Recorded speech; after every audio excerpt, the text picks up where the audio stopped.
어린이 여러분 안녕하세요. 여름성경학교에 온 모든 친구들 기쁜 마음으로 환영합니다.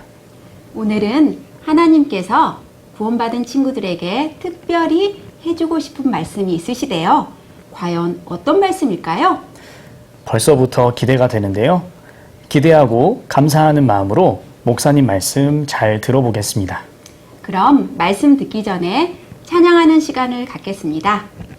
구원받아서 기쁜 마음, 하나님께 감사한 마음으로 큰 소리로 찬양해요. 찬양이 끝나면 손유희 시간이 있습니다. 손유희도 열심히 따라하고 목사님 말씀 잘 들어보아요.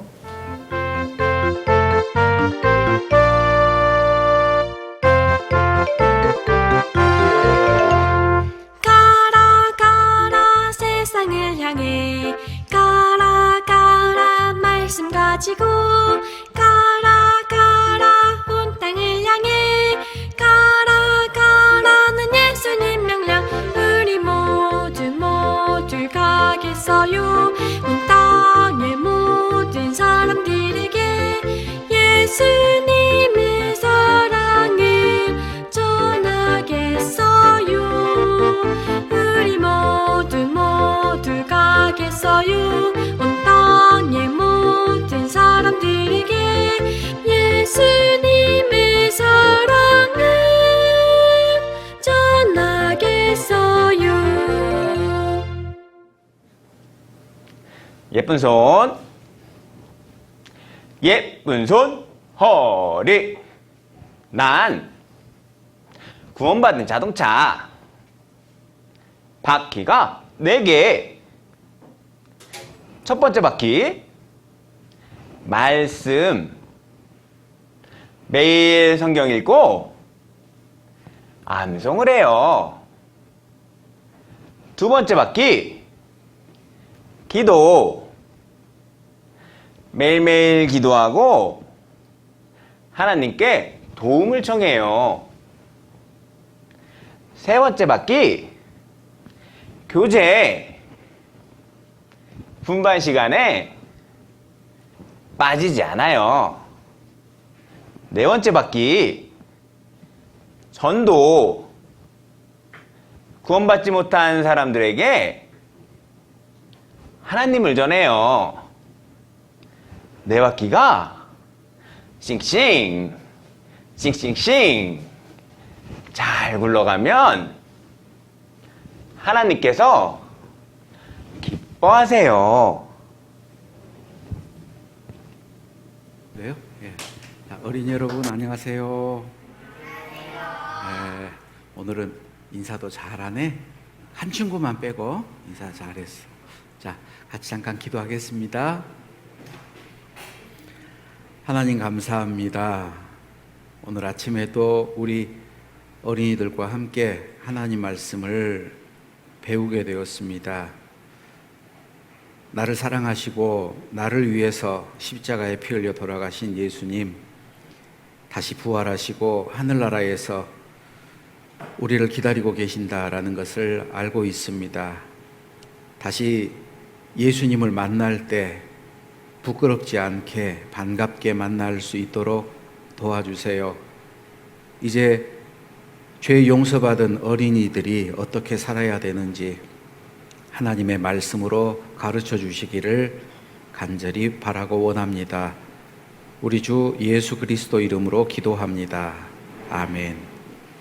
성경 요한복음 찾겠습니다. 요한복음 1장.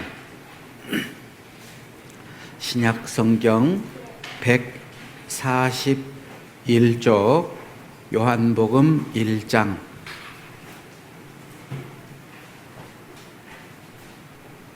요한복음 1장 12절. 요한복음 1장 12절. 찾았으면 우리 같이 12절 읽겠습니다. 영접하는 자 곧 그 이름을 믿는 자들에게는 하나님의 자녀가 되는 권세를 주셨으니. 영접하는 자, 영접이라는 게 뭐예요? 영접. 예를 들면은 높은 사람이 와요. 그러면은 그 사람을 마중 나가서 오세요, 오세요, 어서 오세요, 이쪽으로 오세요, 이렇게 이제 받아들이는 것을 영접이라 그래요. 예수님을 영접한다. 예수님을 받아들인다. 예수님을 어떻게 받아들일까? 자, 이스라엘 사람들은 예수님이 이스라엘 땅에 왔을 때 예수님을 영접했어요? 아니면은 거절했어요? 응? 거절했죠. 예수님이 왕이 되는 걸 싫어했어. 예수님을 받아들이지 않았어요. 예수님을 십자가에 못 박아 죽였어요. 그게 거절이에요. 자, 이 말씀에서 영접하는 자, 영접이라는 뜻을 또 설명하는 게 뭐냐? 그 이름을 믿는 자들에게. 그러니까 영접이라는 게 예수님 내 안에 들어오세요. 그러면 예수님이 쏙 들어오고, 나가세요. 그러면 나가고, 그걸 말하는 게 아니고, 영접이라는 것은 그 이름을 믿는 자. 예수님 이름이 두 가지라 그랬죠. 기억나요? 하나는 그 이름을 예수라 하라, 구원자. 또 이름 하나는 임마누엘이라 하라. 그러니까 예수님은 나의 구원자고 나를 용서해 주신 하나님인데, 그 사실을 믿는 사람은 그걸 영접하는 거예요. 영접에 대해서 조금 더 이해를 하려면은 요한복음 6장을 보면 되는데, 요한복음 6장 한번 볼까요?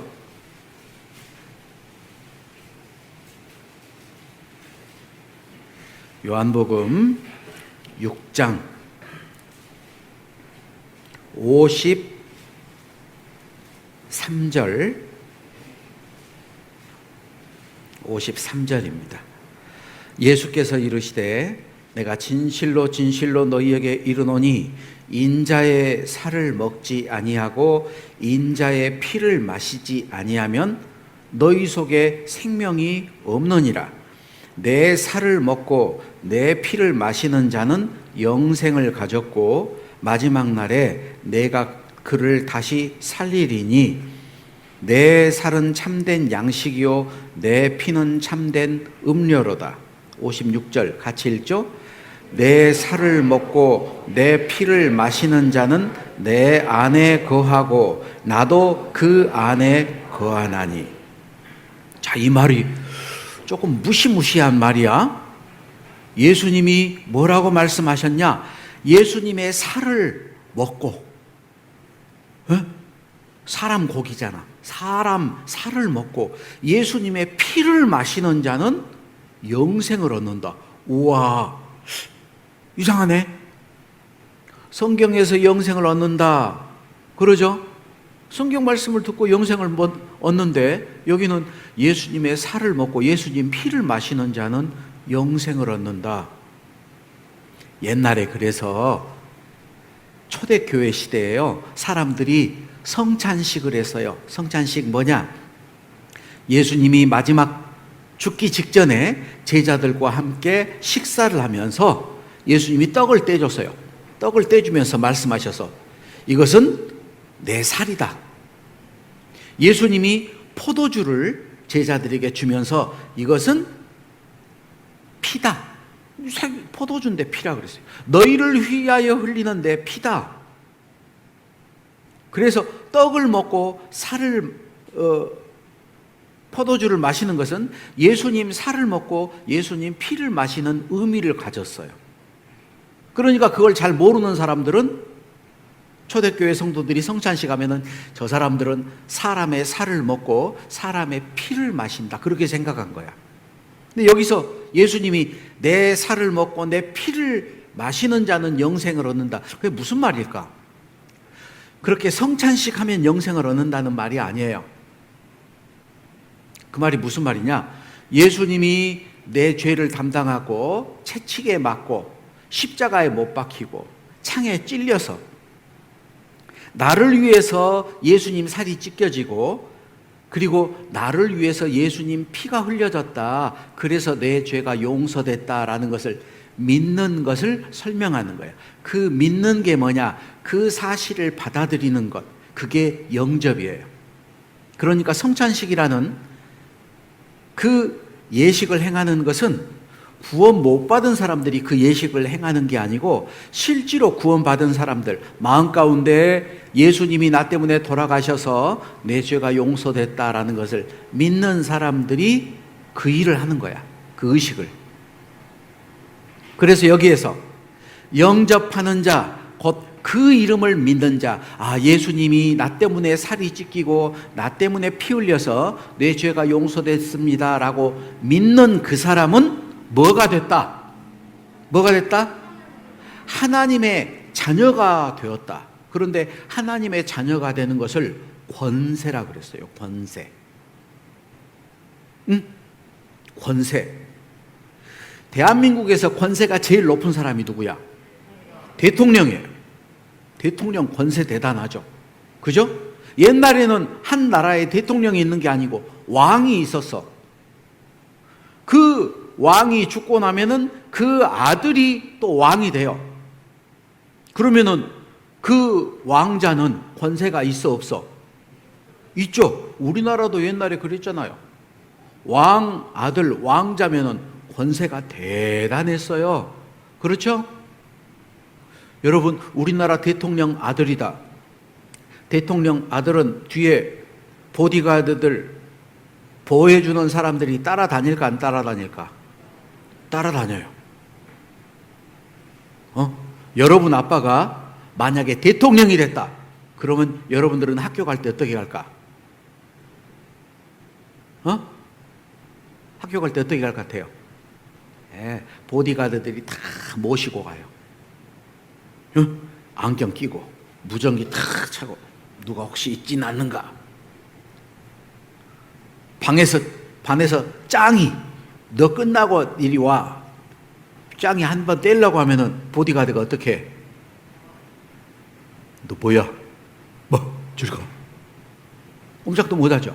그죠? 하나님의 자녀라는 것은 대단한 권세예요. 우리가 나중에 마귀를 심판하고 세상을 심판할 거야. 성경에서는 우리를 왕 같은 제사장이라 그랬어요. 그러니까 대단한 권세를 가졌어. 그런데 하나님의 자녀인데 거지같이 살아. 친구들 여름에 더운데 아이스크림 먹으면 한 입만, 조그만 거 가지고 막 싸우고 하나님의 자녀라는 걸 잊어버려서 그래. 자, 여기 영상 하나 볼게요. 영상 하나 봐봅시다. 어떤 초등학교 3학년 교실에서 한 어린이가 앞에 나와 무엇인가를 열심히 발표하고 있었습니다. 칠판에는 불이라는 글씨가 크게 적혀 있었습니다. 우리는 충청북도 청주가 고향이래요. 또 저는 전주이시 47대 손이고요. 그리고 우리 증조 할아버지는 조선시대 때 예조 판서를 지내셨던 분이셨대요. 저희 할아버지는 지금도 청주에서 교장 선생님을 하고 계십니다. 그리고 우리 아버지는 큰 무역회사 과장님이세요. 나는 훌륭한 우리 집안이 자랑스럽습니다. 지난밤 아버지에게 들은 집안에 대해 자랑스럽게 발표를 끝낸 그 어린이는 어깨를 으쓱이며 자리에 가서 앉았습니다. 그리고 계속해서 다른 어린이들이 차례대로 한 명씩 나와 자기 조상들과 가족들에 대해 준비해온 내용을 열심히 발표하고 있었습니다. 그런데 한 어린이가 발표를 막 끝내고 이어서 나오는 어린이를 본 순간 선생님은 당황하지 않을 수 없었습니다. 지금 조용히 걸어 나오는 그 어린이는 고아원에 사는 부모가 없는 아이였기 때문이었습니다. 선생님은 그 아이 마음에 커다란 상처를 주고 말았다는 자책감에 어찌할 바를 몰랐습니다. 그러나 그 아이는 조금도 주저함 없이 단상에 섰습니다.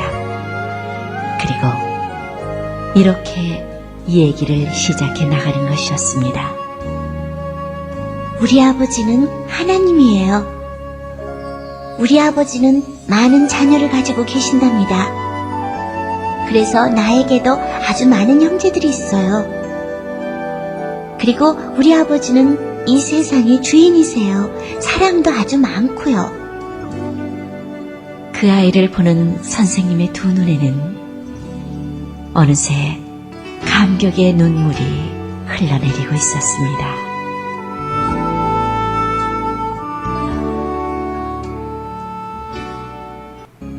자, 여기 학교에서 뿌리. 여러분들을 다 성씨가 있죠? 다 성씨를 가지고 있잖아요. 자기 성씨. 아빠 있죠? 할아버지도 계셔? 할아버지 돌아가신 분도 있고 할아버지 계신 분도 있고. 그런데 발표할 때 저 한 어린이는 고아원에 있는 어린이에요. 고아라는 것은 부모가 없는 사람이야. 다들 나와가지고 우리 아빠는 누구고 우리 할아버지는 누구고 막 자기 집안 자랑을 하는데 저 친구는 아빠 엄마가 없으니까. 근데 나와가지고 우리 아버지는 누구예요? 그래요? 네, 우리 아버지는 하나님이에요. 앞에 자랑했던 친구는 우리 할아버지는 학교 교장 선생님이고 우리 아빠는 무역회사, 큰 무역회사 과장이에요. 둘이 말해. 우리 아빠는 무역회사 과장이다. 고아 오는 친구는 우리 아빠는 하나님이다. 누가 더 높아? 하나님이 높지. 영접하는 자 곧 그 이름을 믿는 자에게는 하나님의 자녀가 되는 권세를 주셨다. 그래서 기도할 때 하나님 아버지 그래요. 여러분 아버지가 누구야? 하나님이 하나님. 물론 집에 가면 아버지도 계시죠. 그런데 그것은 내 몸을 낳아준 아버지고 진짜 아버지는 누구냐? 하나님이에요. 진짜 아버지. 그러니까 여러분이 늘 생각해야 돼. 나는 누구냐? 하나님의 자녀다. 내 아버지가 누구냐? 하나님이다. 만약에 내가 잘못하면은 아빠가 부끄럽잖아. 여러분이 학교에서 잘못했어요. 선생님이 너 내일 아빠 엄마 학교 좀 나오시라 그래. 그럼 어떡해? 아빠 엄마가 학교 나와가지고 아이고 선생님 죄송합니다. 잘못했습니다. 우리 아이가 그랬어요. 부끄럽죠? 그죠? 여러분이 기억하세요. 나는 하나님의 자녀다. 응? 기억하세요? 자, 자라가야 됩니다. 잘 자라야 돼요. 골로새서 요한일서 3장 2절에 사랑하는 자들아 우리가 지금은 하나님의 자녀라. 구원받은 사람은 하나님의 자녀예요. 그리고 조금 있으면은 하나님을 만날 수 있어. 예수님처럼 바뀌어요. 그래서 장래에 어떻게 될 것을 나중에 우리 몸이 어떻게 될 것을 아직은 나타나지 아니하였으나 그가 나타나심이 되면 예수님이 다시 오시게 되면은 우리가 그와 같을 줄을 예수님과 같이 될 것을 아는 것은 그에 계신 그대로 볼 것을 이남이니 3절 같이 읽습니다. 주를 향하여 이 소망을 가진 자마다 그의 깨끗하심과 같이 자기를 깨끗하게 하느니라. 하나님의 자녀라면은 이제 어떻게 살아야 되냐? 깨끗하게 살아야 된다. 예수님은 깨끗하게 신랑 멋지게 있는데 신부 입장 그랬더니 머리는 산발이 돼가지고 눈곱은 끼어있고 이빨도 안 닦고 누래가지고 자다가 막 침 흘리고 이렇게 에 하고 들어오면 되겠어? 안 되겠죠? 그럼 신랑이 막 얼마나 창피해. 그래서 예수님을 만나려면 예수님이 깨끗한 것처럼 우리도 깨끗해져야 된다는 거예요. 아침에 교회 올 때 다 세수하고 깨끗이 하고 왔죠. 만약에 세수도 안 하고 깨끗하게 못 하고 왔다 그럼 부끄러울 거 아니야. 자, 골로새서 1장 6절 같이 읽습니다. 이 복음이 이미 너희에게 이름에 너희가 듣고 참으로 하나님의 은혜를 깨달은 날부터 너희 중에서와 같이 또한 온 천하에서도 열매를 맺어 자라는도다. 우리가 구원받은 날 정말 나 같은 죄인이 예수님 피로 깨끗하게 죄사함을 받고 이제 천국 갈 수 있다. 그 은혜를 깨달은 날부터, 그날부터 해야 될 게 뭐냐? 자라는 거예요. 자라는 것은 조금씩 자랄까요? 한꺼번에 훅 자랄까요? 조금씩 자라요. 하나님은 능력이 있어요. 그래서 예를 들면 쌀을 만들 때도 하루아침에 하나님이 쌀을 만들어 줄 수도 있어. 그런데 그렇게 하지 않아요. 봄이 돼서 벽실을 심고 모내기를 하고 그게 계속 자라서 가을이 돼서 추수되는 것처럼 자라는 게 필요해요. 예수님은 이 땅에 올 때 어른으로 태어났어요? 갓난아이로 태어났어요? 갓난아이로 태어났죠. 왜 하나님은 예수님을 처음부터 아담을 만들었던 것부터 처음부터 어른으로 착 만들어버릴 수도 있는데 그렇게 안 왔을까? 모든 것은 자라는 과정이 필요해요. 그래서 예수님이 어떻게 자랐을까? 누가복음 2장을 한번 봅니다. 누가복음 2장 40절, 누가복음 2장 40절, 2장 40절 같이 읽습니다. 아기가 자라며 강하여지고 지혜가 충족하며 하나님의 은혜가 그 위에 있더라. 여기 아기는 예수님이에요. 아기 예수님 응애 태어나가지고 할례를 받고 그리고 하나님 앞에 제사를 드리러 갔어요. 시므온이라는 할아버지가 그 아기 예수를 안고 하나님을 찬송하고 축복을 해줬어. 그 다음 그 아기 예수가 점점 자랐어요. 자라는데 점점 강해지죠? 강하여지며 그 다음 지혜가 충족하며 정말 점점 지혜롭게 됐어요. 뒤에 누가복음 2장 52절 같이 읽습니다. 예수는 그 지혜와 그 키가 자라며 하나님과 사람에게 더 사랑스러워 가시더라. 예수님 두 가지가 자랐다 그랬죠? 첫 번째 그 지혜, 두 번째 그 키. 그 키는 뭐예요? 몸이 자라는 거예요. 몸이 점점 자라요. 몸이 자라면 힘이 세지죠. 그죠? 그런데 몸은 자라는데 지혜가 안 자라. 그러면 안 되잖아. 지혜도 자라야 돼요. 하나님을 아는 지식에 있어서 점점 자라가야 됩니다. 세상의 지식도 점점 자라가야 돼요. 그래서 우리 친구들도 이제 구원받았다면 구원받은 날부터 점점 자라야 돼요. 예수님이 갑자기 어른이 돼가지고 하루아침에 바다 위를 걸어다니고 풍랑을 장장케 하고 병든 자를 고쳐내고 그런 일을 했던 게 아니에요. 어린아이 때는 그런 일을 못했어. 어른이 돼서 했어요. 여러분들도 지금부터 하나님 일을 막 내가 하고 다니겠다 그렇게 못해. 어른이 되면 할 거예요. 그런데 어른이 됐다고 되는 건 아니야.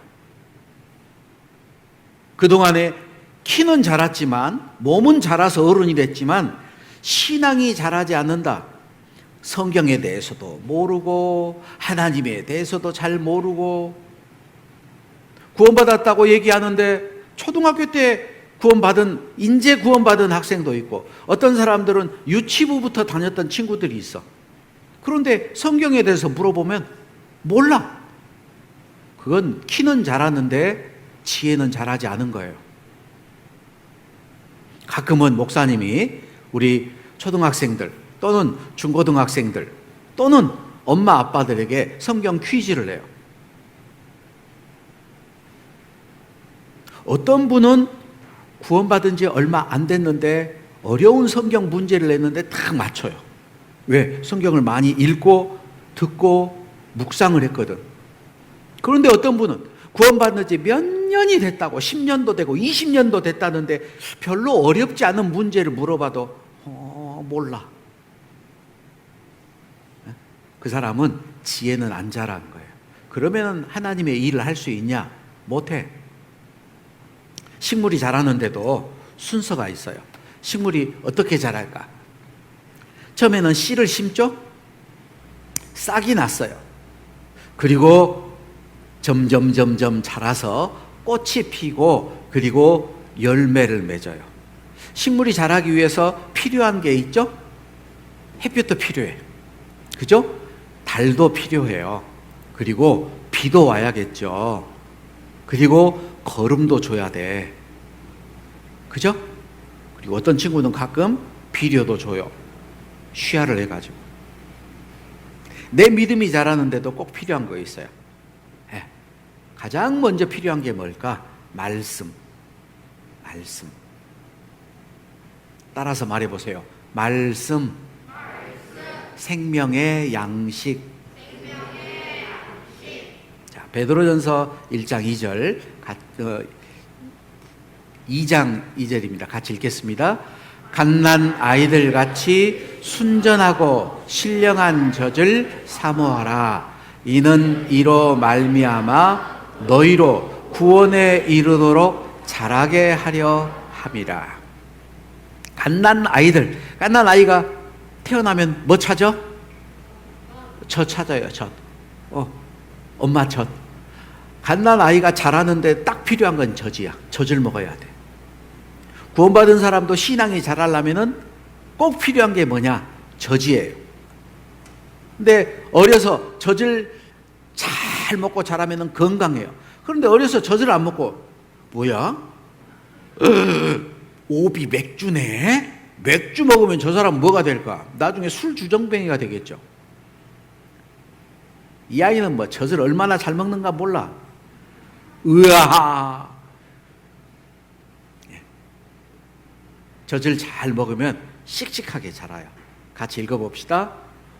오직 우리 주 곧 구주 예수 그리스도의 은혜와 저를 아는 지식에서 자라가라.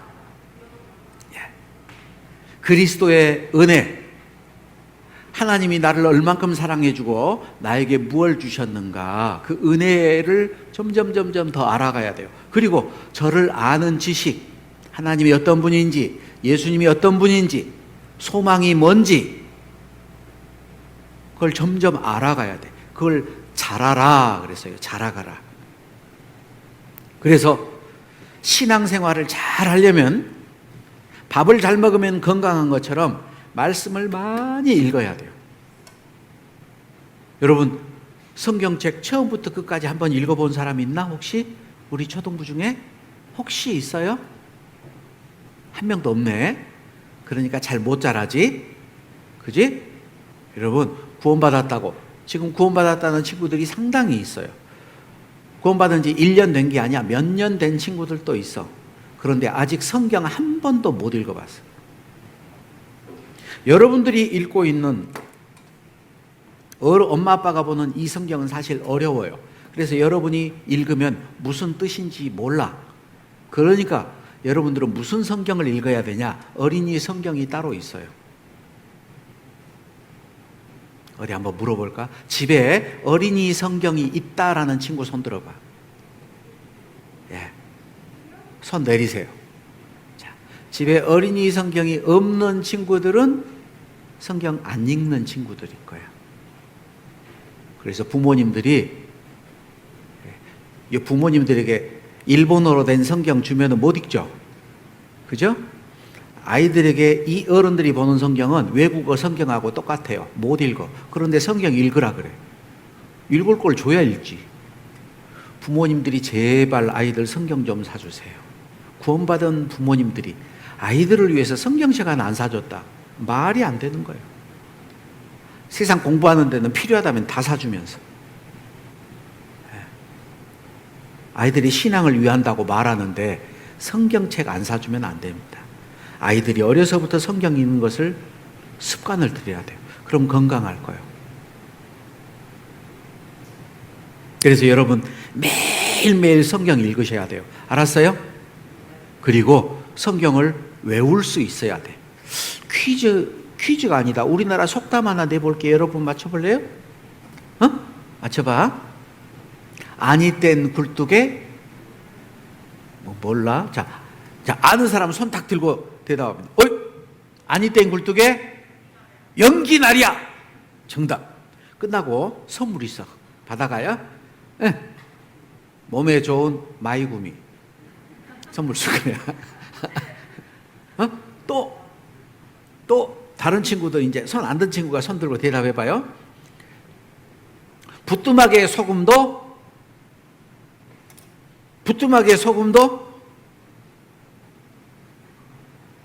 뭐 해야 짜다. 부뚜막에 소금도 뭐 아는 사람. 옆에서 엄마 아빠가 가르쳐줘도 좋아요. 선생님이 가르쳐줘도. 부뚜막에 소금도 손들어. 엄마 아빠도 모르는가?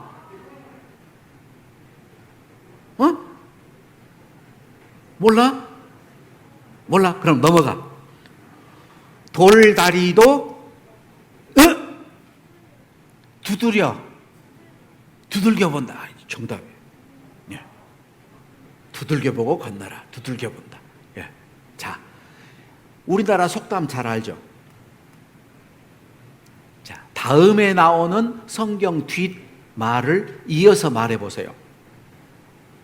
쉬운 것부터 할까? 태초에 하나님이 천지를 손들고 창조하시니라. 그런 걸 암송이라 그래요. 정답 맞았어요. 자, 이번에는 조금 더 어려운 거 물어볼까? 요한복음 1장 1절이에요. 요한복음 1장 1절. 태초에 뭐뭐이 계시니라. 말씀이 계시니라. 우와. 그런 걸 암송이라 그래. 암송. 성경을 자꾸 읽어보면 그게 외워져요. 여러분들도 교회 학교에서 암송하죠? 그래서 말씀을 어떻게 해야 되냐? 말씀을 읽어야 돼. 그리고 믿음은 들음에서 나며 라고 했기 때문에 여러분들은 말씀을 많이 들어야 돼요. 처음에 한 3년 동안은 말씀을 듣기만 해도 막 신앙이 자라. 믿음은 들음에서 나니까. 그런데 말씀을 듣기만 하면 어느 정도 딱 자라고 그 다음부터는 안 자라요. 그 다음부터 뭘 해야 되냐? 그 말씀을 자기가 읽고 묵상을 해야 신앙이 자라. 응? 여보세요? 말씀을 읽고 말씀을 듣고 말씀을 묵상한다. 묵상은 깊이 생각해 보는 거예요. 그리고 네 번째, 말씀을 외워야 돼. 암송이에요. 그러면은 힘이 생겨요. 하나님이 마귀하고 싸울 수 있는 무기를 딱 하나밖에 안 줬어. 마귀하고 싸워서 이길 수 있는 무기는 딱 하나밖에 안 돼요. 다른 것은 전부 다 방어하는 무기야. 투구를 쓰고 흉배를 갑옷을 입고 다 방어하는 건데, 공격하는 것은 검, 칼, 말씀이라고 그랬어. 말씀. 그러니까 말씀이 없는 사람은 방어는 해도 공격을 못 하니까 승리를 할 수가 없어요. 적하고 싸우는데 방패만 가지고 있어. 못 이기지. 그죠? 그래서 말씀이 없는 사람은 신앙생활 승리를 못 해요. 첫 번째, 생명의 양식, 말씀. 그리고 두 번째, 기도예요. 기도. 따라서 말해보세요. 기도. 생명의 호흡. 말씀은 뭐라 그랬어요? 생명의 양식, 밥이에요. 밥. 두 번째, 기도는 생명의 호흡. 같이 읽어봅니다. 너희가 내 이름으로 무엇을 구하든지 내가 시행하리니 이는 아버지로 하여금 아들을 인하여 영광을 얻으시게 하려 함이라. 내 이름으로 무엇이든 내게 구하면 내가 시행하리라. 여러분 기도할 때 이제 뭐 보통 기도할 때 두 손을 이렇게 잡고 눈 감고 기도하죠? 그죠? 두 손을 꼭 잡고만 기도해야 되냐? 안 잡고 기도해도 돼요. 그런데 두 손을 잡는 것은 간절한 마음이 있기 때문에 우리가 엄마 아빠한테 엄마 아빠 제발 뭐 좀 해주세요 그때 손 잡죠. 그죠? 제발 할 때 손 잡죠. 그죠? 하나님한테 제발 하나님 이렇게 해주세요 할 때 손을 잡고 기도하는 거예요. 눈을 감는 이유는 자꾸 다른 생각이 나니까. 그런데 어떤 친구들은 두 손 잡고 눈 감고 아무 말도 안 하고 이렇게 속으로 기도하다가 딴 생각하고 어떤 친구들은 졸고 그래요. 그러니까 그렇게 안 되려면 어떻게 하느냐? 두 손을 잡고 눈을 감고 그리고 조용히 자기만 혼자 들릴 수 있게 소리를 내는 거야. 조용히. 다 듣게 하면은 창피하니까. 하나님한테 자기만 들을 수 있도록. 하나님이 다 들어요. 하나님. 그래서 첫 번째 해야 될 게 이름을 불러. 우리가 부처님한테 기도하는 거 아니죠? 이름을 불러야 돼. 뭐라고 불러? 하나님, 어떨 때는 예수님, 어떨 때는 성령님 이렇게 기도를 하는 거예요. 삼위일체 하나님이니까. 하나님, 그 다음 뭐냐? 첫 번째 이제 감사의 기도. 감사. 오늘 여러분 아침에 건강하게 일어났죠? 감사해요. 여러분 다 걸어서 왔죠? 다리가 아프면 못 걸어올 거 아니야. 그죠? 아침에 밥 먹었어요? 아침에 밥 먹었으니까 밥 먹을 수 있도록 해줘서 감사죠. 감사할 게 많아. 그래 첫 번째 감사. 하나님 감사합니다. 나 같은 사람 천국 갈 수 있게 도와주셔서 감사합니다. 오늘 또 하루 건강하게 살도록 도와주셔서 감사합니다.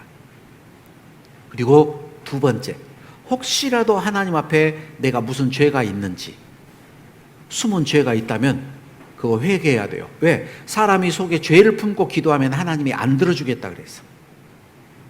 그래서 첫 번째 하나님의 이름을 부르고, 두 번째 감사의 기도, 세 번째 회개의 기도, 그리고 그 다음에 하나님한테 내가 원하는 게 있으면은 기도를 해요. 그리고 맨 마지막에 예수님의 이름으로 기도합니다. 그 말을 하는 이유는 저기 예수님이 약속했어요. 내 이름으로 무엇이든지 내게 구하면 내가 시행하리라. 그래서 예수님의 이름으로 하나님께 기도하는 거예요. 그러면은 하나님이 들어주신다고 약속했으니까. 그리고 마지막에 아멘 그렇게 말하는데 그것은 그렇게 될 것을 믿습니다. 그렇게 된다라는 것에 전적으로 동의합니다. 그런 뜻이에요. 구원받은 친구들이 기도하는 법도 알아야겠죠?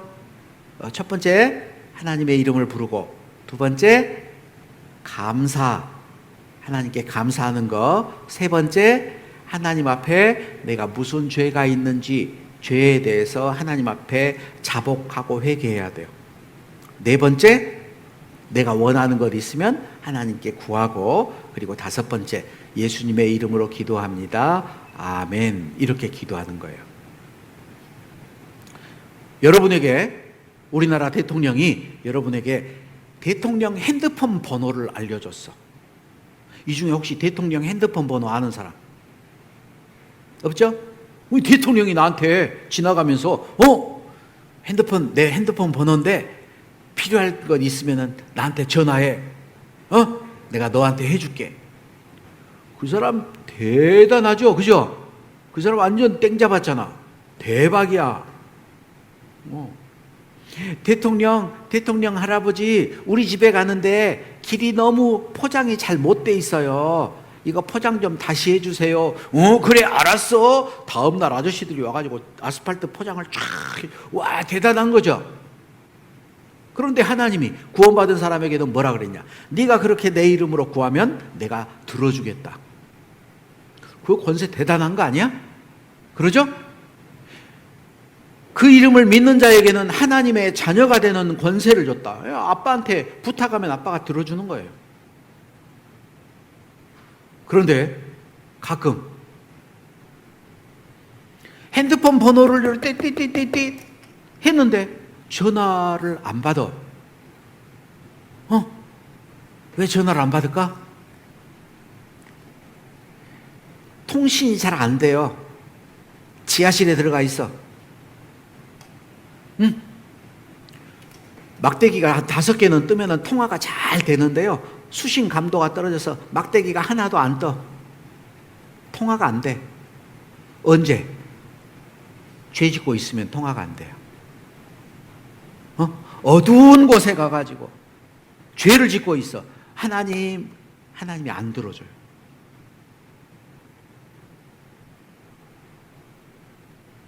그럴 때 어떻게 해야 돼? 빨리 거기서 나와야 돼. 어떨 때는 엘리베이터 안에 가도 통화 안 될 때가 있죠. 그죠? 나와야지 통화가 되잖아. 하나님하고 기도가 안 되면 어떻게 하느냐? 숨을 못 쉬는 거라고 마찬가지예요. 답답해. 기도는 생명의 호흡이라 그랬는데. 그래서 여러분들 하나님께 기도하는데 기도는 하루에 몇 번 할까? 여러분 밥은 몇 번 먹어요? 3번 먹어요? 3번도 훨씬 더 먹지. 목사님도 며칠 전에 저녁에 식사 기도를 3번 했어. 저녁에 3번 기도하는데 기도하면서 좀 죄송하더라고. 저녁밥 먹고 또 조금 있으니까 라면 먹자 그래서 라면 끓여서 먹을 때 또 기도하고 하나님 라면 또 먹어요. 조금 있어가 또 양념통닭 가져와서 하나님 양념통닭을 또 먹네요. 저녁에 3번씩 밥 먹을 때 기도하니까 좀 미안하더라고. 그런데 기도는 밥 먹을 때만 하는 게 아니에요. 성경에 무시로 기도하라. 무시라는 것은 항상 기도하라 이 말이야. 항상. 차 타고 가면서도 여러분 기도해요? 차 타고 갈 때도 기도하세요. 습관이 되면 좋아. 차에 딱 올라타면 하나님 안전하게 도착하게 해주세요.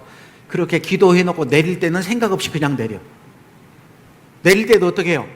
하나님 무사히 도착하게 해줘서 감사합니다. 또 기도하는 거예요. 기도를 많이 할수록 하나님이 기뻐하셔요. 그래서 내 믿음이 잘 자라기 위해서는 기도를 해야 됩니다. 기도. 오늘 지금 2가지 배웠어. 2가지.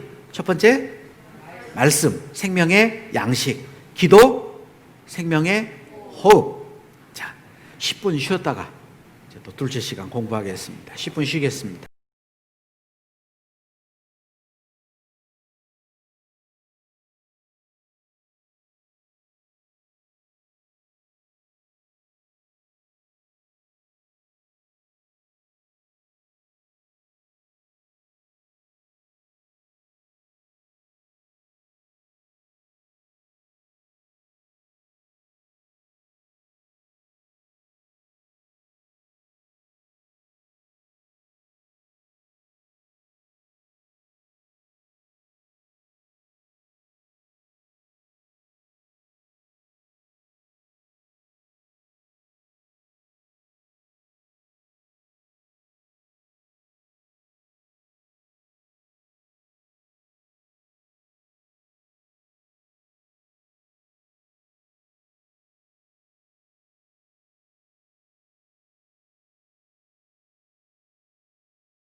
자리에 앉고, 자, 둘째 시간. 거리 뛰기. 거리 다 뛰고, 둘째 시간 또 공부를 합시다. 자, 이제 내 믿음이 잘 자라기 위해서 해야 될 게 또 뭐가 있을까? 세 번째가 교제예요, 교제. 교제. 자, 고린도전서 1장 9절인데 같이 읽어봅니다. 너희를 불러 그의 아들 예수 그리스도 우리 주로 더불어 교제케 하시는 하나님은 미쁘시도다. 예수님이 두세 사람이 내 이름으로 모인 곳에는 나도 그들 중에 있느니라. 우리 구원받은 사람들이 있을 때 이 가운데 예수님이 계셔요. 예수님이. 그래서 예수님과 교제를 같이 하는 거야. 친구들끼리만 있는 게 아니고 구원받으면은 예수님이 그 중에 함께 있어요. 여기 영상을 하나 잠깐 볼게요.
여기 나무가 세콰이어라는 나무예요.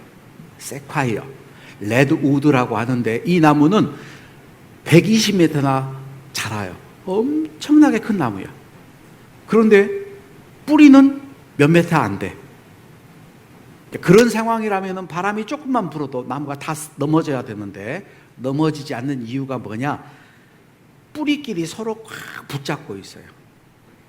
구원받은 그리스도인도 혼자 있으면 넘어지기 쉬워요. 혼자서는 신앙생활 절대 못해. 하나님이 그렇게 안 만들어 놨어. 그래서 서로 연결이 돼야 돼요. 친구들끼리, 구원받은 친구들끼리는 특히나 서로 사랑하고 서로 도와줘야 돼. 미워하지 말고 싸우지 말고. 하나님이 그러라고 명령을 했어요. 서로 사랑하라. 그래서 구원받은 친구들 서로 함께 만나서 함께 기도하고 함께 말씀을 배우고 함께 교제하는 그곳이 어디냐면은 교회야, 교회. 하나님의 성전, 하나님이 계시는 곳을 성전이라 그래요. 하나님과 사람이 함께 살았던 곳이 어딜까? 에덴 동산이죠.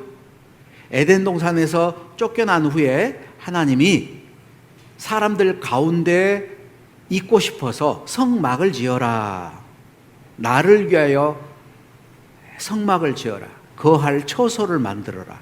그런데 이 성막, 성전은 불타 없어졌어요. 그래서 예수님이 친히 육신을 입고 이 땅에 오셨어. 그래서 사람들과 함께 했어요. 그런데 사람들이 예수님을 죽였죠.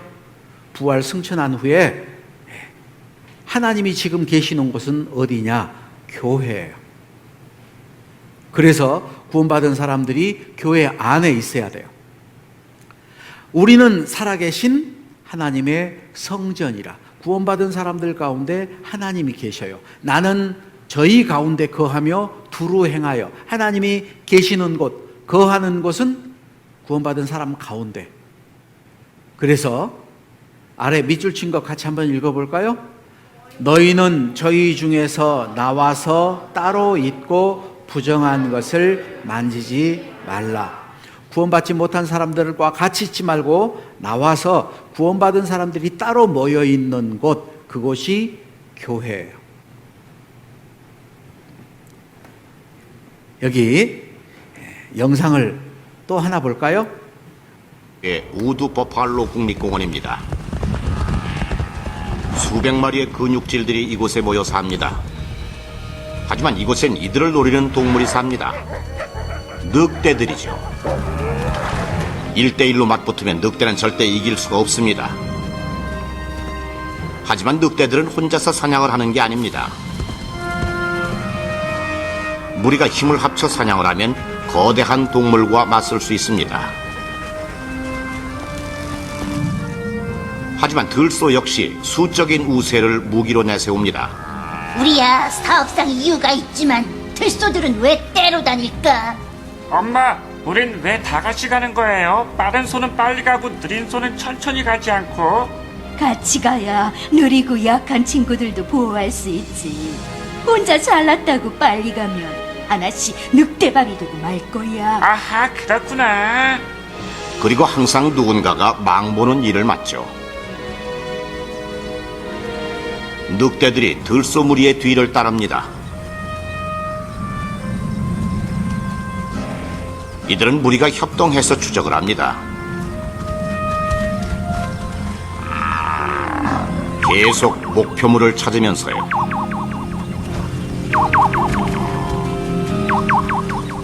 이들의 맞대결은 결국 의지의 싸움입니다. 사냥꾼과 사냥감은 각자 세워둔 나름대로의 전략이 있습니다. 들소는 가만히 서 있어야 이길 수 있습니다. 반면 늑대들은 들소들이 꼬리를 휘두르며 달려야 유리하죠. 들소도 전문가입니다. 안 뛰는 게 아니라 못 뛰는 거지? 아무리 해봐라 누가 뛸 줄 알고. 그런다고 포기할 줄 알고? 늑대들은 인내심이 많습니다. 들소 무리를 포위한 채 며칠 동안이나 쫓고 쫓기는 게임을 계속합니다.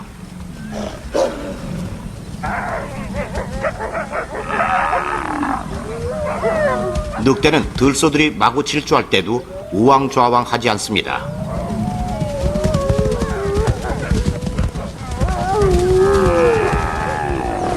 이들은 추적에 능숙합니다.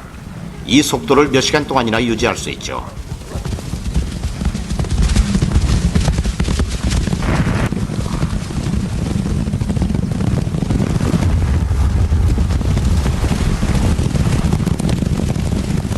늑대 무리는 사냥의 주도권을 잡으려고 했습니다. 목표물을 따로 떼어내어 고립시키려고 하죠. 하지만 들소들은 위험한 상황에서도 침착하게 대응합니다. 이들에게 필요한 것은 계속 달리면서도 함께 모여 있는 것입니다.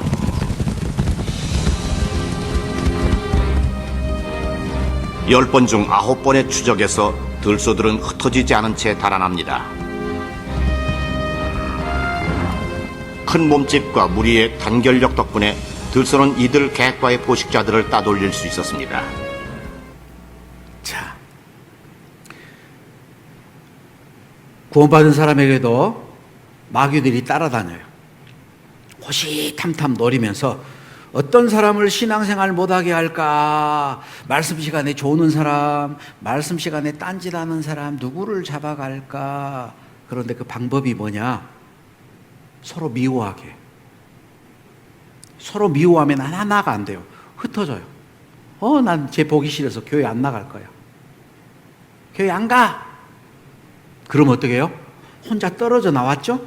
그 사람은 약한 사람이에요. 마귀가 이제 집중적으로 공격을 합니다. 넘어졌을 때 붙잡아주는 사람이 없다면 그 사람이 화가 있어요.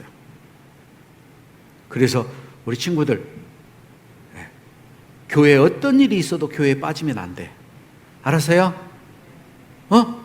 목사님 아들이 어렸을 때 아빠 나 오늘 머리에 열나 교회 안 가면 안 돼?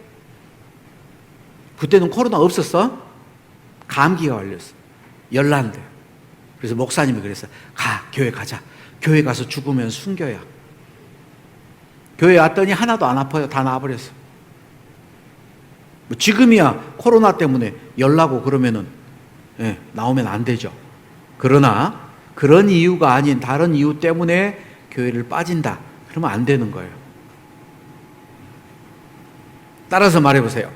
기도, 생명의 호흡, 말씀, 생명의 양식, 교제, 생명의 공급. 어떻게 공급받냐? 하나님이 나한테 바로 공급해 주는 게 아니고 친구들을 통해서 공급을 해줘요. 목사님을 통해서 공급을 받아요. 선생님들을 통해서 공급을 받아요. 그게 서로 연합이 되어 있는 거예요. 그래서 여러분들 신앙생활 잘 하려면은 반드시 교회를 나와야 돼요. 성경에 교회에 대한 정의가 있는데 밑줄 친 거 한번 읽어볼까요?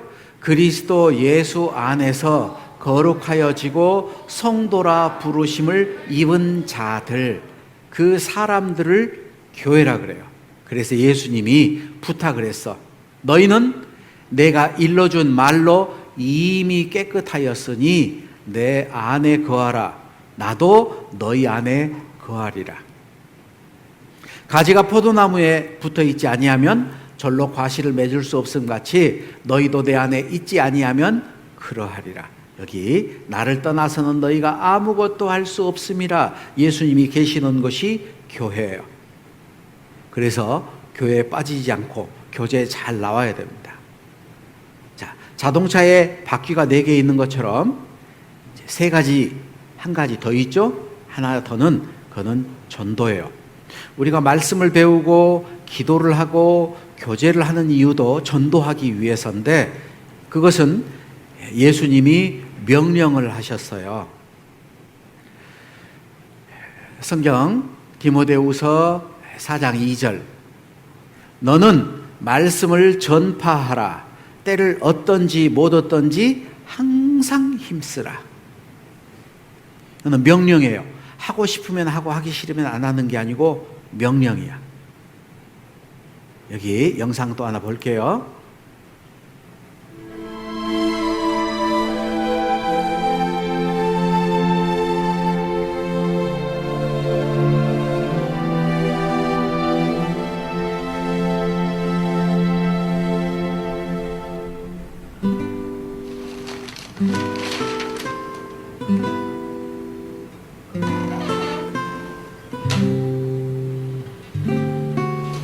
승주야, 빨리 교회 가자. 늦겠다. 아빠, 나랑 같이 교회 가요. 아빠 바빠. 다음에 같이 가자. 알았지?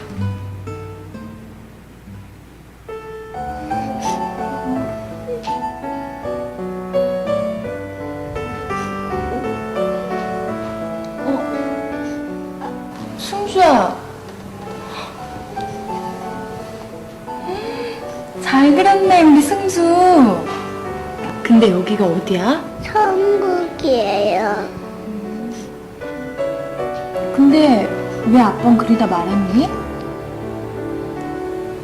우리 아빠 너무 바빠서 천국에 갈 수 없었어요. 어떻게 해요, 선생님?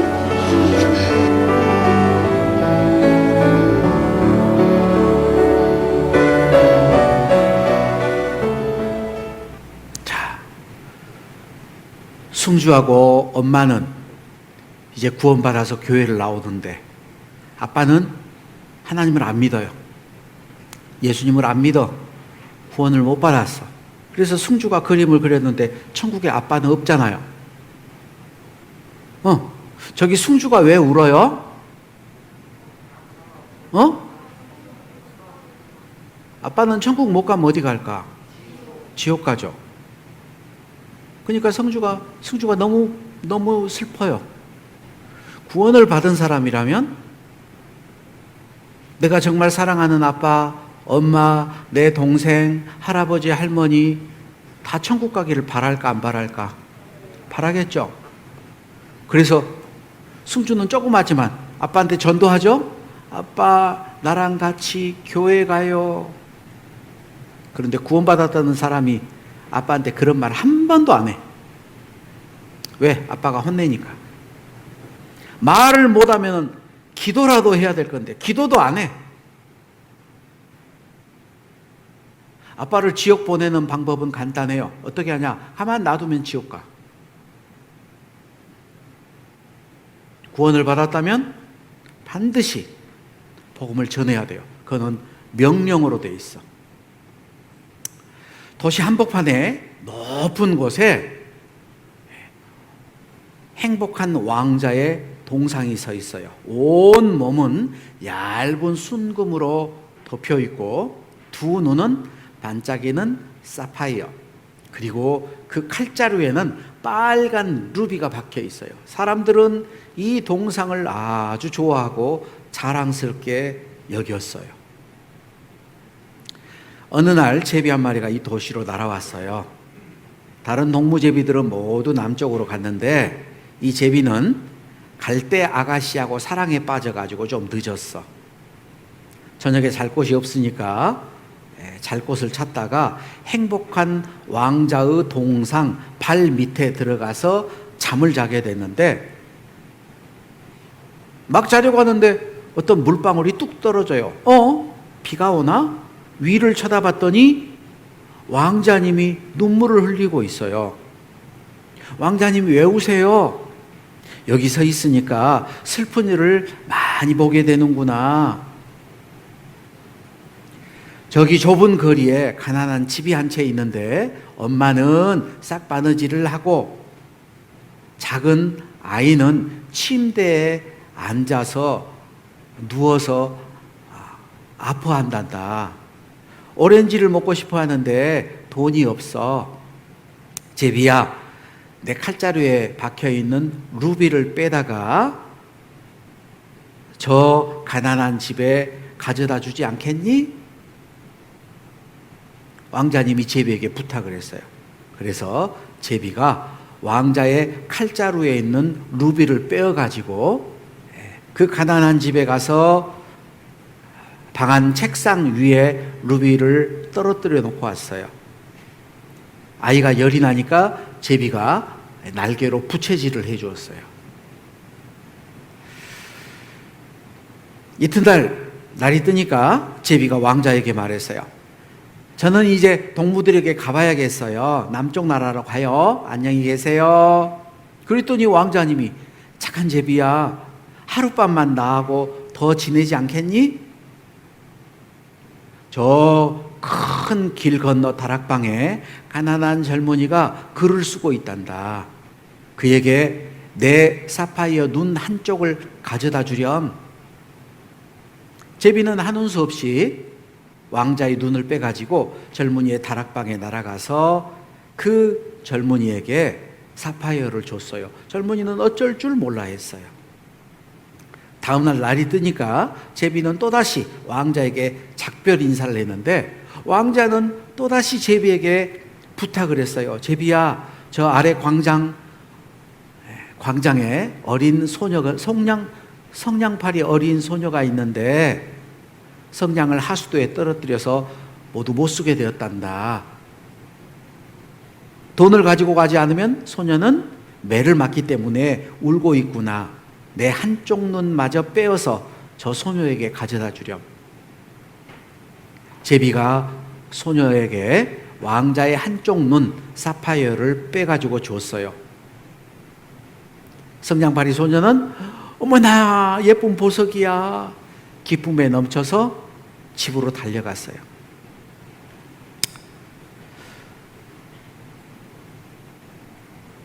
제비가 왕자에게 돌아와서 말했어요. 왕자님이 장님이 되었으니까 저는 언제까지나 왕자님 곁에 있겠어요. 아니야 제비야, 이제 너는 남쪽 나라로 가야 해. 그러나 제비는 그날 밤에도 왕자의 발밑에서 잠을 잤어요. 다음날 아침 하루 종일 제비는 왕자의 어깨 위에 앉아서 자기가 보고 있는 것들을 왕자에게 얘기해 줬어요. 제비는 도시 구석구석을 날아다녔어요. 어느 부잣집 골목 문 앞에 거지가 힘없이 앉아 있고요. 어두운 골목에는 굶주린 아이들이 있고 다리 밑에는 두 아이가 너무 추워서 서로 끌어안고 있어요. 제비는 왕자에게 자기의 본 것을 얘기하니까 왕자님이 내 몸은 순금으로 덮여 있단다. 금을 한 조각씩 떼어서 가난한 사람들에게 나누어 주겠니? 제비는 왕자의 몸에서 금을 한 조각씩 떼어서 가난한 사람들에게 나누어 줬어요. 서리가 내리고 눈이 왔어요. 제비는 그래도 왕자 곁을 떠나지 않았고 날이 더욱 추워서 제비 몸은 점점 얼어왔어요. 결국 제비는 왕자의 입에 입을 맞추고 왕자의 발 아래로 떨어져 죽었어요. 다음 날 시의원들은 흉하게 생긴 왕자의 동상을 보았어요. 아이고, 저렇게 흉할 수가 있어. 당장 끌어내어 녹여버립시다. 사람들은 왕자의 발밑에 죽어있는 제비를 쓰레기 더미에 던지고 그리고 왕자의 몸을 녹이려고 했는데 아무리 다 녹이려고 해도 왕자의 심장만은 녹지 않았어요. 그래서 왕자의 심장도 쓰레기 더미에 던져버렸어. 그때 하나님은 천사에게 세상에서 가장 소중한 것을 두 가지 가져오라 그랬어요. 천사는 버려진 제비의 시체와 왕자의 심장을 가져갔어요. 왕자와 제비는 하늘나라에서 영원히 행복했다. 그게 동화, 행복한 왕자에 대한 이야기예요. 여러분, 여기서 이 왕자, 온몸이 순금으로 되고 사파이어 두 눈을 가지고 있고 칼자루로 쥐고 있는 저 왕자는 누구를 설명할까요? 예수님이에요. 예수님은 다른 사람들의 생명을 위해서 자기 목숨까지 다 줬어. 예수님 가지고 있는 걸 전부 다 줬어요. 제비는 누구를 말할까요? 복음을 전하는 그리스도인들. 그리스도인들은 자기 것을 주는 게 아니고 예수님의 사랑을 전해주죠. 그죠? 구원받은 그리스도인도 예수님의 사랑을 전해줘야 되는데 제비가 없다면 왕자님의 사랑을 전해줄 수 있는 방법이 없었어요. 제비가 필요했죠? 이제 구원받은 사람들이 왜 살아야 될까? 여기 시편 118편 17절 말씀인데 같이 읽어봅니다. 내가 죽지 않고 살아서 여호와의 행사를 선포하리라. 제비가 남쪽 나라로 가지 않고 왕자님 곁에 끝까지 남아있던 이유가 뭐예요? 왕자의 사랑을 전해주기 위해서. 구원받은 그리스도인도 죽지 않고 살아있는 이유가 뭐예요? 주님의 사랑을 전해주기 위해서. 너희는 온 천하에 다니며 만민에게 복음을 전파하라. 땅끝까지 이르러 내 증인이 되리라. 우리 교회 안에도 어려서부터 말씀을 듣고 구원받았던 많은 사람들이 있어요.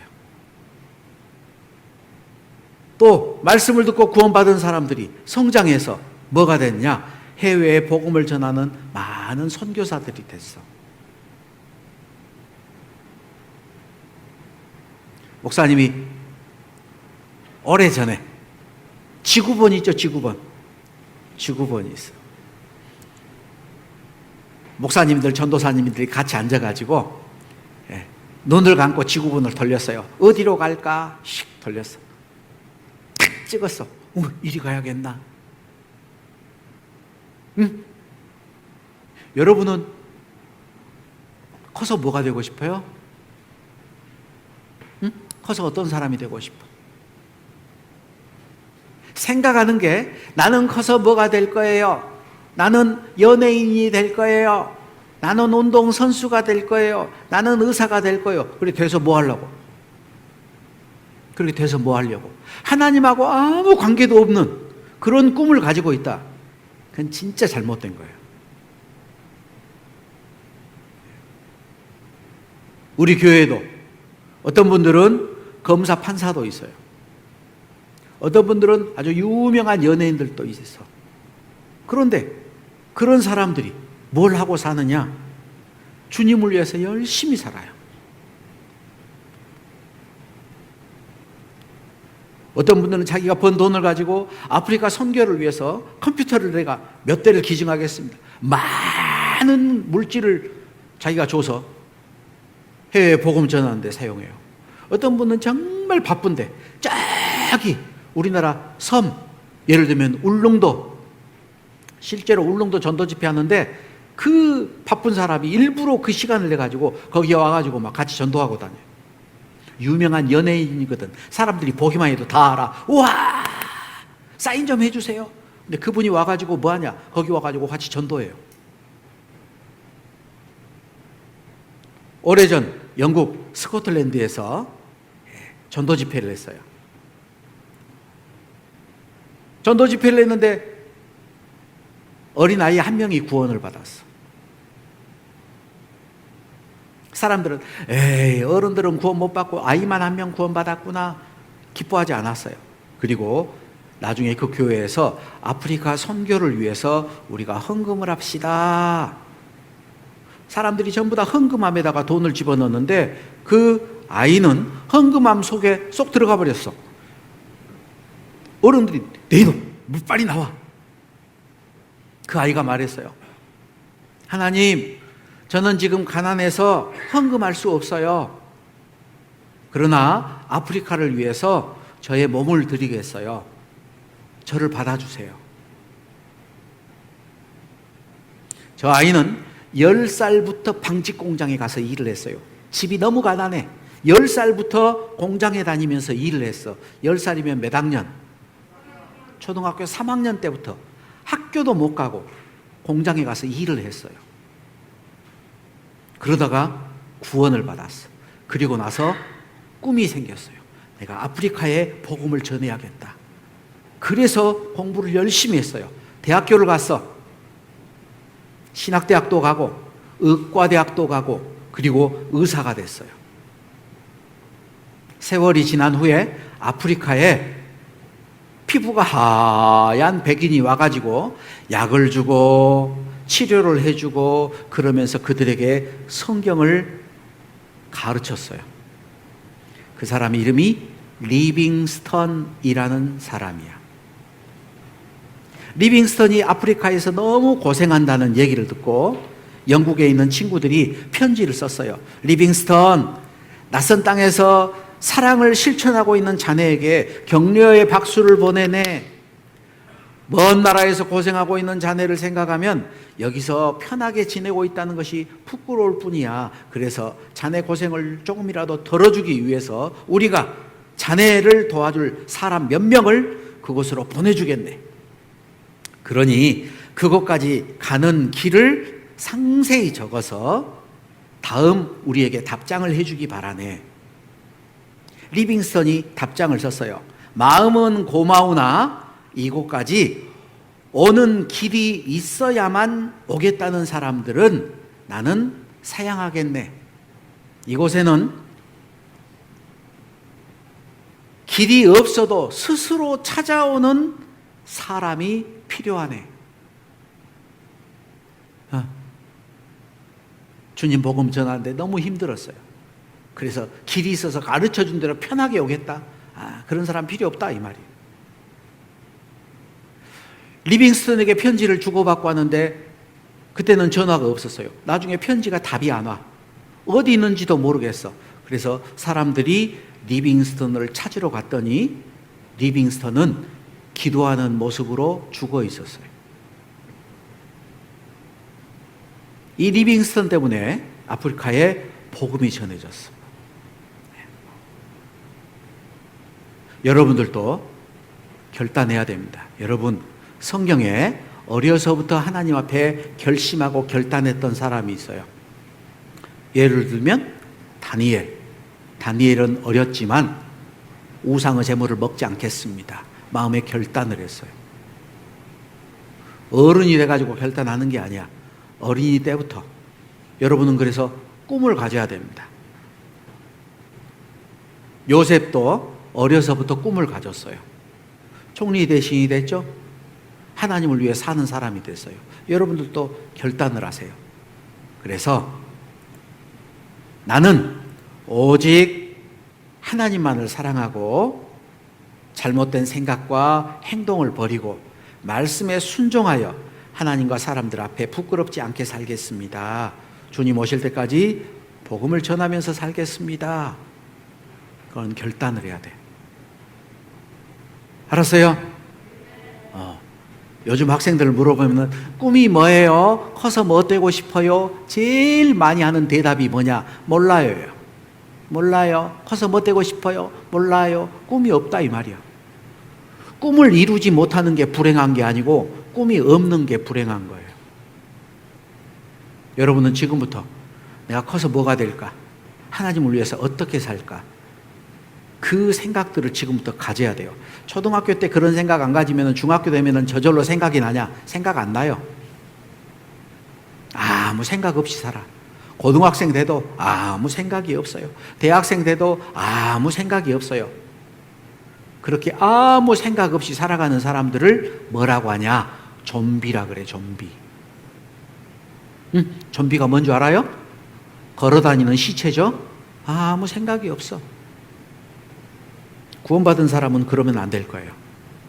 그래서 우리 친구들, 오늘 신앙생활에 필요한 거 4가지 배웠죠? 다시 따라서 보세요. 말씀, 생명의 양식, 기도, 생명의 호흡, 교제, 생명의 공급, 전도, 생명의 전달. 우리가 그 4가지 것을 꼭 좀 잘 실천하고 그렇게 살았으면 좋겠어요. 알겠죠? 자, 같이 기도하고 마치겠습니다. 하나님 아버지 감사합니다. 우리 어린이들과 여름 성경학교를 무사히 마치게 되었습니다. 사람들 볼 때는 예쁘고 귀엽고 착한 어린이들이지만 하나님 앞에 죄인으로 태어나서 죄를 짓던 지옥 갈 수밖에 없는 사람들이었습니다. 우리가 알기도 전에, 우리가 태어나기도 전에 예수님이 이 땅에 오셔서 우리의 모든 죄를 담당하시고 예수님 살이 찢기고 피 흘리셔서 십자가에 흘린 그 피로써 우리 죄를 모두 용서해 주신 것을 감사합니다. 우리 죄를 용서할 뿐만 아니라 우리를 하나님의 자녀 삼아 주시고 우리와 함께하고 우리를 통하여 하나님의 복음을 전할 수 있도록 도와주신 은혜에 감사를 드립니다. 예수님 다시 오실 때 부끄러운 모습으로 예수님을 만나지 않도록 우리 친구들 모두 다 그 키가 자라고 하나님을 아는 지식에 더욱 성장할 수 있도록 도와주시고 우리 아이들이 하나님 앞에 귀한 일꾼들로 성장하게 도와주시옵소서. 우리를 죄 가운데서 구원해 주신 우리 주 예수 그리스도 이름으로 기도하옵나이다. 아멘. 어린이 여러분, 말씀 잘 들었나요? 암송 시간입니다. 에베소서 5장 8절 말씀 화면을 보면서 선생님과 함께 큰 소리로 읽겠습니다. 너희가 시작. 너희가 전에는 어둠이더니 이제는 주 안에서 빛이라. 빛의 자녀들처럼 행하라. 에베소서 5장 8절 말씀. 이번에는 선생님을 따라 한 구절씩 읽겠습니다. 너희가 전에는 어둠이더니 이제는 주 안에서 빛이라. 빛의 자녀들처럼 행하라. 에베소서 5장 8절 말씀. 우리가 하나님을 모르고 구원도 받기 전에는 친구들과 싸우기도 하고 부모님 말씀도 듣지 않았어요. 하지만 말씀을 듣고 나서 하나님을 알고 구원도 받게 되었어요. 이제는 내 마음대로 사는 것이 아니라 기도와 말씀으로 하나님이 기뻐하시는 하나님의 자녀가 되어요. 이번에는 중요한 단어를 가리고 암송하겠습니다. 너희가 시작. 너희가 전에는 어두움이더니 이제는 주 안에서 빛이라. 빛의 자녀들처럼 행하라. 에베소서 5장 8절 말씀. 말씀을 마음에 새기며 큰 소리로 암송하겠습니다. 너희가 시작. 너희가 전에는 어두움이더니 이제는 주 안에서 빛이라. 빛의 자녀들처럼 행하라. 에베소서 5장 8절 말씀. 우리 친구들 일곱째 날 말씀 잘 들었나요? 선생님, 오늘 마지막 말씀을 들으면서 무슨 생각을 하셨나요? 네. 하나님이 저를 구원해 주셔서 이제 하나님의 자녀가 되었잖아요. 앞으로는 하나님을 기쁘시게 하는 사람이 되어야겠다. 이런 생각을 했어요. 저도 오늘 말씀을 들으면서 아직까지 예수님께서 죄를 위해 십자가에 죽으신 것을 모르는 사람들에게 이 기쁜 소식을 전해야겠다는 생각이 들었어요. 네. 우리 친구들도 하나님의 자녀답게 하나님을 기쁘시게 하는 어린이가 되어요. 2020 여름 성경학교는 여기까지입니다. 우리 모두 내년에는 건강한 모습으로 공주 수양관에서 다시 만나요. 우리 모두 안녕.